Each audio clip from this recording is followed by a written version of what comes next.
ಸಮಸ್ತ ಸಿನಿ ಪ್ರೇಮಿಗಳಿಗೆ ನಮಸ್ತೆ. ನಾನು ಹರಿಪರಾಕ್ ಯೂಟ್ಯೂಬ್ ಚಾನಲ್ಗೆ ಸ್ವಾಗತ. ಈ ವಾರ ನಾನು ನೋಡಿದ ಸಿನಿಮಾ ಉಪೇಂದ್ರ ನಿರ್ದೇಶನದ UI. ಸಾಮಾನ್ಯವಾಗಿ ಉಪೇಂದ್ರ ನಿರ್ದೇಶನದ ಸಿನಿಮಾ ಅಂದರೆ ಅಲ್ಲಿ ತಲೆಗೆ ಹುಳ ಬಿಡೋ ಕೆಲಸ ಇರುತ್ತೆ ಅನ್ನೋದು ಎಲ್ಲರಿಗೂ ಗೊತ್ತು. ಆದರೆ ಇಲ್ಲಿ ಮನುಷ್ಯನ ತಲೆ ಒಳಗಿರೋ ವಿಷಯದ ಬಗ್ಗೆ ಉಪೇಂದ್ರ ಅವರು ಮಾತಾಡಿದ್ದಾರೆ. ಒಬ್ಬ ಮನುಷ್ಯನಲ್ಲೇ ಇರೋ ಇನ್ನೊಬ್ಬ ಮನುಷ್ಯನ ಬಗ್ಗೆನೂ ಮಾತಾಡಿದ್ದಾರೆ. ಸೊ ಹಾಗಾಗಿ ಅದ್ರ ಬಗ್ಗೆ ಯೋಚನೆ ಮಾಡಿ ಅಂತ ಪ್ರವೋಕ್ ಮಾಡಿ ಜನರನ್ನು ಅವೇಕ್ ಮಾಡೋ ಪ್ರಯತ್ನ ಉಪೇಂದ್ರ ಅವರದ್ದು. ಅದು ಒಂಥರ ಫುಡ್ ಫಾರ್ ಥಾಟ್. ಸೊ ಹುಳ ಅನ್ನೋದು ಫುಡ್ ಅಲ್ವಲ್ಲ, ಹಾಗಾಗಿ ಇದನ್ನು ತೀರಾ ತಲೆಗೆ ಹುಳ ಬಿಡೋ ಕೆಲಸ ಅಂತ ಹೇಳೋದು ತಪ್ಪಾಗುತ್ತೆ. ಇನ್ನು ಎಂದಿನಂತೆ ನಾನು ನೀನು ಅಂತಲೇ ಸಿನಿಮಾ ಶುರು ಮಾಡಿರೋ ಉಪೇಂದ್ರ ಅವರು ಇಲ್ಲಿ ಅದ್ರ ಜೊತೆಗೆ ನನ್ನೊಳಗಿರೋ ನಾನು ಬಗ್ಗೆನೂ ಮಾತಾಡಿದ್ದಾರೆ. ಆದರೆ ಅವರ ನರೇಷನ್ ಶೈಲಿಯಲ್ಲಿ ಸ್ವಲ್ಪ ಭಿನ್ನವಾಗಿದೆ. ಅಂದರೆ ಫಾರ್ ಎ ಚೇಂಜ್ ಅವರು ಹೇಳಬೇಕಾಗಿದ್ದನ್ನು ನೇರವಾಗಿ ಹೇಳಿದ್ದಾರೆ. ಉಪೇಂದ್ರ ಅವರು ನಾನು ಅಂತ ತಮ್ಮನ್ನು ಮತ್ತು ನೀನು ಅಂತ ಈ ಪ್ರಪಂಚದ ಬೇರೆಯವ್ರನ್ನ ನೋಡಿ ಕಂಪೇರ್ ಮಾಡಿದ್ದಾರೆ. ಹಾಗಾಗಿ ನಾನು ನೀನು ಅಂದಾದ ಮೇಲೆ ಏನಾಗುತ್ತೆ ಅನ್ನೋ ಪ್ರಶ್ನೆಯೇ ಇಲ್ಲಿ ಬರೋದಿಲ್ಲ. ಸಾಮಾನ್ಯವಾಗಿ ತಮ್ಮ ಚಿತ್ರಗಳಲ್ಲಿ ಒಂದು ಕಥೆ ಮಾಡಿ ಅದರಲ್ಲಿ ಮನರಂಜನೆಯ ಅಂಶಗಳನ್ನು ತುಂಬಿ ಅದರಲ್ಲಿ ತಮ್ಮ ಮೆಸೇಜನ್ನು ಅಡಕ ಮಾಡಿ ನಮ್ಮ ಸಮಾಜವನ್ನು ಅಣಕ ಮಾಡಿ ಸಿನಿಮಾ ಮಾಡ್ತಾರೆ ಉಪೇಂದ್ರ. ಆದರೆ ಇಲ್ಲಿ ಯಾವ ಅಂಥ ಕೆಲಸನೂ ಮಾಡದೆ ಕೇವಲ ತಮ್ಮ ವಿಚಾರನ ಮಾತ್ರ ಮಂಡನೆ ಮಾಡಿದ್ದಾರೆ ಅಂತ ಹೇಳ್ಬೋದು. ಹಾಗಾಗಿ ಇಲ್ಲಿ ಕಥೆ ಅನ್ನೋದು ಗೌಣ, ಇನ್ನು ಮನರಂಜನೆ ವಿಷಯ ಅಂತೂ ಎತ್ತಲೇಬೇಡಿ. ಸಿನಿಮಾ ಮೇಕರ್ಸ್ ಒಂದು ಸಿನಿಮಾ ಮಾಡಿ ಅದರಲ್ಲಿ ಒಂದು ಮೆಸೇಜ್ ಇಟ್ಟಿರ್ತಾರೆ. ಆದರೆ ಈ ಸಿನಿಮಾದಲ್ಲಿ ಮೆಸೇಜೇ ಸಿನಿಮಾ ಆಗಿದೆ. ಇದರಲ್ಲಿ ಹೆಚ್ಚು ಮನರಂಜನೆ ಇಲ್ಲದೇ ಇರೋದ್ರಿಂದ ಇದನ್ನು ಒಂಥರ ಮಲ್ಟಿಮೀಡಿಯಾ ಮೆಸೇಜ್ ಅನ್ನೋದು ಕಷ್ಟ ಆಗುತ್ತೆ. ಏನಿದ್ರೂ ಇದನ್ನು ಒಂಥರ ಪ್ಲೇನ್ SMS ಅಂತ ಹೇಳ್ಬೋದು. ಒಂದು ಲೆಕ್ಕದಲ್ಲಿ ಇದು ಉಪೇಂದ್ರ ಅವರ ಇದುವರೆಗಿನ ಅತಿ ಸ್ಟ್ರೇಟ್ ಸಿನಿಮಾ ಅಂತ ಹೇಳ್ಬೋದು. ಇದರಲ್ಲಿ ಅರ್ಥ ಆಗುವಂಥದ್ದು ಅರ್ಥ ಆಗದೇ ಇರುವಂಥದ್ದು ಅನ್ನೋ ಕೆಟಗರಿ ಎಲ್ಲ ಇಲ್ಲ. ಒಂದು ಲೆಕ್ಕದಲ್ಲಿ ಇದನ್ನು ಸಿನಿಮಾ ಅನ್ಬೋದಾ ಅನ್ನೋ ಅನುಮಾನವೂ ಬರುತ್ತೆ. ಯಾಕಂದರೆ ಇಲ್ಲಿ ಕೇವಲ ವಿಚಾರ ಮಾತ್ರ ಇದೆ, ಅದನ್ನು ಉಪೇಂದ್ರ ಅವರು ಸ್ಪೂನ್ ಫೀಡ್ ಮಾಡಿದ್ದಾರೆ. ಉಪೇಂದ್ರ ಸಿನಿಮಾಗಳಲ್ಲಿ ಇಂಟ್ರೆಸ್ಟಿಂಗ್ ಅನಿಸೋ, ಜನಸಾಮಾನ್ಯರಿಗೆ ಎಂಟರ್ಟೈನ್ಮೆಂಟ್ ಅನಿಸೋ ದೃಶ್ಯಗಳನ್ನ ಇಟ್ಟು ಆ ಮೂಲಕ ತಮ್ಮ ಅನಿಸಿಕೆ ಅಭಿಪ್ರಾಯಗಳನ್ನ ಉಪೇಂದ್ರ ಅವರು ಹೇಳಿದರು. ಆದರೆ ಈ ಸಿನಿಮಾದಲ್ಲಿ ಕಥೆ ಮತ್ತು ಮನರಂಜನೆಯ ವಿಭಾಗದಲ್ಲಿ ಜಾಸ್ತಿ ಕೆಲಸ ಮಾಡದೆ ನಮಗೇನು ಅನಿಸುತ್ತೋ ನನ್ನ ತಲೆಯಲ್ಲಿ ಏನಿದೆ ಅದನ್ನು ಮಾತ್ರ ಹೇಳಿದರೆ ಸಾಕು ಅನ್ನೋ ಧೋರಣೆ ಉಪೇಂದ್ರ ಅವರದ್ದು. ನಾವಿರೋ ಭೂಮಿ ಅಂದರೆ ಈ ಪ್ರಪಂಚ ಸೂರ್ಯನ ಸುತ್ತ ತಿರುಗುತ್ತೆ, ಅದು ಎಲ್ಲರಿಗೂ ಗೊತ್ತು. ಆದರೆ ಉಪೇಂದ್ರರ UI ಸಿನಿಮಾ ಈ ಪ್ರಪಂಚ ಮತ್ತು ಅಲ್ಲಿರೋ ಜನರ ಸುತ್ತ ಸುತ್ತುತ್ತೆ. ಹಾಗಾಗಿ ಇದನ್ನು ಒಂದು ಸಿನಿಮಾ ಅನ್ನೋದಕ್ಕಿಂತ ಒಂದು ದೃಶ್ಯ ರೂಪದ ಪ್ರಬಂಧ ಅಂತ ಅನ್ಬೋದು ಅಂತ ನಂಗೆ ಅನ್ನಿಸ್ತು. ಆದರೆ ಇತ್ತೀಚೆಗೆ ಯಾವುದೋ ಒಂದು ಟ್ರೋಲ್ ಬಂದಿದೆಯಲ್ಲ, ಇಡೀ ಪ್ರಪಂಚವೇ ನಿಮ್ಮ ಗೆಲುವನ್ನು ನೋಡಿ ಸಂಭ್ರಮಿಸುತ್ತದೆ ಅಂತ ಹೈಪ್ ಜೊತೆ ಬಿಡುಗಡೆ ಆದ ಈ ಸಿನಿಮಾ ಪ್ರೇಕ್ಷಕನಿಗೆ ಮನರಂಜನೆಯ ಕೊರತೆಯನ್ನಂತೂ ಖಂಡಿತ ಕೊಡುತ್ತೆ. ಯಾಕಂದರೆ ಇಲ್ಲಿ ಮನರಂಜನೆಗೆ ಬ್ಯಾಕ್ ಸೀಟ್. ಹಾಗಾಗಿ ಪ್ರೇಕ್ಷಕ ಕೂಡ ಸೀಟಿನ ಅಂಚಿನಲ್ಲಿ ಕೂರದೆ ಬ್ಯಾಕ್ ಸೀಟಿಗೆ ಹೊರಕೊಂಡೇ ಸಿನಿಮಾ ನೋಡ್ತಾನೆ. ಸೀಟಲ್ಲಿ ರಿಲ್ಯಾಕ್ಸ್ ಆಗಿ ಕೂತ ಅವನಿಗೆ ಸೀಟಿ ಹೊಡೆಯೋ ಅವಕಾಶಗಳು ಇಲ್ಲ, ತುಂಬ ಕಮ್ಮಿ ಅಂತ ಹೇಳ್ಬೋದು. ಇದಕ್ಕೆ ಸಿನಿಮಾದ ಸಂಭಾಷಣೆಯ ಕಾಂಟ್ರಿಬ್ಯೂಷನ್ ಕೂಡ ಇದೆ. ರೆಗ್ಯುಲರ್ ಉಪೇಂದ್ರ ಅವರ ಸಿನಿಮಾ ಅಂದರೆ ಅಲ್ಲಿ ಡೈಲಾಗ್ಗಳ ಸುನಾಮಿನೇ ಇರುತ್ತೆ. ಆದರೆ ಇಲ್ಲಿ ಇಂಥ ಡೈಲಾಗ್ ಎಲ್ಲಿ ಸಿಗ್ತವೆ ನಿಮಗೆ, ಹೊಡಿರಿ ಚಪ್ಪಾಳೆ ಅನ್ನೋಂಥ ಡೈಲಾಗ್ಗಳು ತುಂಬ ಕಮ್ಮಿ. ಸಿನಿಮಾದ ನಿರೂಪಣೆಯಲ್ಲಿ ನನ್ನೊಳಗಿರುವ ನಾನು ಅನ್ನೋ ಕೆಟಗರಿ ಇದೆ. ಅದರ ಜೊತೆಗೆ ನಮ್ಮ ರಾಜಕೀಯ ವ್ಯವಸ್ಥೆಯ ಅವ್ಯವಸ್ಥೆ ಕೂಡ ಇದೆ. ಅಲ್ಲಿ ಇವು ನೋಡ್ತಾ ಇರೋ ಸ್ಪೀಡ್ ನೋಡಿದ್ರೆ ಒಸಾಮಾ ಬಿನ್ ಲಾಡೆನ್ ಆಗ್ತಾನೆ ಅನ್ನೋ ಡೈಲಾಗು, ಆಗಾಗ ತೋರಿಸೋ ಎಂಡ್ ಕಾರ್ಡು, ಡೈರೆಕ್ಟ್ರ್ ಕ್ಯಾಪ್ ಎತ್ಕೊಳ್ಳೋ ಸೀನು, ಸಿನಿಮಾದೊಳಗೊಂದು ಸಿನಿಮಾ, ಹೀಗೆ ಇಂಥವೆಲ್ಲ ಕಾನ್ಸೆಪ್ಟ್ಗಳು ನೋಡಿದಾಗ ಉಪೇಂದ್ರ ತಮ್ಮ ಹಳೆ ಚಾಳಿನ ಎಲ್ಲೂ ಮುಂದುವರಿಸಿದ್ದಾರೆ ಅಂತಂದರೆ ಅದು ಸಿನಿಮಾದ ಬಗೆಗಿನ ನೆಗೆಟಿವ್ ಕಾಮೆಂಟ್ ಅಂತೂ ಖಂಡಿತ ಅಲ್ಲ. ಇನ್ನು ಸಿನಿಮಾದಲ್ಲಿ ಕಲ್ಕಿ ಮತ್ತು ಸತ್ಯ ಅನ್ನೋ ಪಾತ್ರಗಳ ಮುಖಾಂತರ ಉಪೇಂದ್ರ ಅವರು ನಾನು ಮತ್ತು ನನ್ನೊಳಗಿರೋ ನಾನು ಅಂತ ಒಂದು ಕತೆ ಹೇಳಿದ್ದಾರೆ. ಅದರಿಂದ ಆ ಬಂಧನದಿಂದ ಬಿಡಿಸ್ಕೊಳೋದು ಹೆಂಗೆ ಅಂತಲೂ ಹೇಳಿದ್ದಾರೆ. ಆಮೇಲೆ ಅದಕ್ಕೆ ಬೇರೆಯವರ ಸಹಾಯ ನಿರೀಕ್ಷೆ ಮಾಡಬಾರ್ದು, ಅವರವರೇ ಬಿಡುಗಡೆ ಪಡ್ಕೋಬೇಕು ಅನ್ನೋ ಫಿಲಾಸಫಿ ಕೂಡ ಹೇಳಿದ್ದಾರೆ.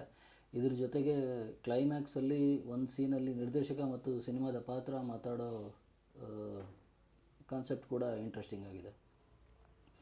ಇನ್ನು ಈ ಸಿನಿಮಾದಲ್ಲಿ ವಿಮರ್ಶಕನೊಬ್ಬ ಈ ಸಿನಿಮಾನ 20 ಸಲ ನೋಡಿದ್ದೀನಿ, ಆದರೂ ನನ್ನ ಕೈಲಿ ವಿಮರ್ಶೆ ಮಾಡೋಕ್ಕಾಗಿಲ್ಲ ಅಂತಾನೆ. ಹಂಗಂತಾನೆ ಸಿನಿಮಾ ಶುರು ಆಗುತ್ತೆ. ಸಿನಿಮಾ ಮುಗಿದಾಗ ಇವಾಗಲಾದರೂ ರಿವ್ಯೂ ಬರ್ಕೊಡ್ತೀರಾ ಅಂತ ಕೇಳೋದಕ್ಕೆ ಇಲ್ಲ, ನಾನು ಇನ್ನೂ ಒಂದು ಸಲ ಸಿನಿಮಾ ನೋಡಬೇಕು ಅಂತಾನೆ. ಬಟ್ ಅದು ತೀರಾ ಅಸಹಜ ಅಂತ ಅನಿಸುತ್ತೆ. ಅದು ಮೋಸ್ಟ್ಲಿ ಚಿತ್ರದೊಳಗಿನ ಚಿತ್ರಕ್ಕೆ ಸಂಬಂಧಪಟ್ಟಿರ್ಬೋದು. ಆ ಸಿನಿಮಾ ಅಂತೂ ನಮಗೆ ಉಪೇಂದ್ರ ಅವರು ತೋರಿಸಿಲ್ಲ. ಬಟ್ ಆದರೆ ಈ ಸಿನಿಮಾದಲ್ಲಂತೂ ಒಂದು ಸಲ ನೋಡಿದರೆ ಅರ್ಥ ಆಗಲ್ಲ ಅನ್ನುವಂಥ ಸೀನ್ಗಳು ತುಂಬ ಕಮ್ಮಿ. ಇನ್ನು ಈ ಸಿನಿಮಾಗೆ ಸಂಬಂಧಪಟ್ಟಂತೆ ತುಂಬ ಫೇಮಸ್ ಆಗಿರೋ 2 ವರ್ಡ್ಗಳಂದರೆ ಕೋಡ್ ಮತ್ತು ಡಿ ಕೋಡ್ ಅನ್ನೋಂಥದ್ದು. ಇದ್ರ ವಿಷಯಕ್ಕೆ ಬಂದರೆ ಸಾಧು ಕೋಕಿಲ್ ಅವರ ಪಾತ್ರ, ಹೀರೋಯಿನ್ ಎಪಿಸೋಡು, ಹೀಗೆ ಎಲ್ಲ ಪಾತ್ರಗಳನ್ನೂ ಅವರವರಿಗೆ ಬೇಕಾದಂಗೆ ಸಿಂಬಾಲಿಕ್ಕಾಗಿ ಹಂಗೆ ಹೇಳಿದರೆ ಇದು ಅದರ ಸಂಕೇತ ಅಂತೆಲ್ಲ ಅರ್ಥೈಸ್ಕೊಳ್ಳೋದು ಉಪ್ಪಿ ಅಭಿಮಾನಿಗಳಿಗೆ ಕಷ್ಟ ಏನಾಗಲ್ಲ. ಆದರೆ ನಾಯಕಿಯ ಎಪಿಸೋಡ್ ಮಾತ್ರ ಮೊದಲು ನಮ್ಮ ಸಿನಿಮಾಗಳಲ್ಲಿ ಬರ್ತಾ ಇತ್ತಲ್ಲ, ಕಥೆನೇ ಬೇರೆ, ಕಾಮಿಡಿ ಟ್ರ್ಯಾಕೇ ಬೇರೆ ಅಂತ ಆ ಥರ ಭಾಸ ಆಗುತ್ತೆ. ಒಂದು ಸ್ವಲ್ಪ ಅಭಾಸ ಅಂತ ಅನಿಸುತ್ತೆ. ಸ್ವಲ್ಪ ಆದಮೇಲೆ ಅಭ್ಯಾಸ ಆಗುತ್ತೆ. ಹೋಗಲಿ, ಈ ಸಿನಿಮಾದಲ್ಲಿ ಉಪೇಂದ್ರ ಅವರು ಹೊಸದೇನಾದರೂ ಹೇಳಿದಾರಾ ಅಂತ ನೋಡಿದ್ರೆ, ಮನುಷ್ಯನಿಗಿರೋ 2 ಮುಖಗಳು, ಜಾತಿ ಧರ್ಮ ಅಂತ ಹೊಡೆದಾಡ್ತಾ ಇರೋ ಪ್ರಜೆಗಳು, ಅವರನ್ನು ತಮ್ಮ ಸ್ವಾರ್ಥಕ್ಕೆ ಬಳಸ್ಕೊಳ್ತಾ ಇರೋ ರಾಜಕಾರಣಿಗಳು, ಅದೇ ಸವಕಲು ವಿಷಯ ಇಲ್ಲಿದೆ.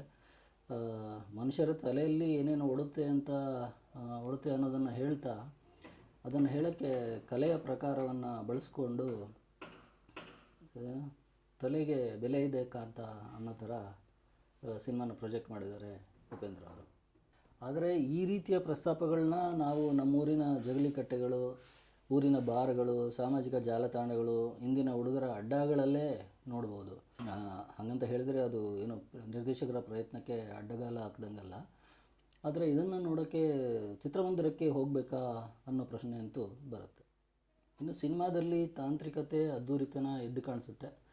ಸಿನಿಮಾಗೊಂದು ಸಪ್ರೇಟ್ ಕಲರ್ ಟೋನ್ ಕೊಟ್ಟಿದ್ದಾರೆ ಉಪೇಂದ್ರ ಅವರು. ಹಾಗಂತ ಅವರು ಇತ್ತೀಚಿನ ಟ್ರೆಂಡ್ ಫಾಲೋ ಮಾಡಿದ್ದಾರೆ, ಅದು ಕಾಪಿ ಮಾಡಿದ್ದಾರೆ ಅಂತೆಲ್ಲ ಅನ್ನೋಕ್ಕಾಗಲ್ಲ. ಯಾಕಂದರೆ ಆ ಕಾಲದಲ್ಲೇ ಓಮ್ ಸಿನಿಮಾಗೆ ಆ ಟೈಮಲ್ಲೇ ಒಂದು ಇಡೀ ಚಿತ್ರಕ್ಕೆ ಒಂದು ಹೊಸ ಕಲರ್ ಟೋನ್ ಕೊಡಬಹುದು ಅಂತ ತೋರಿಸ್ಕೊಟ್ಟವರು ಉಪೇಂದ್ರ.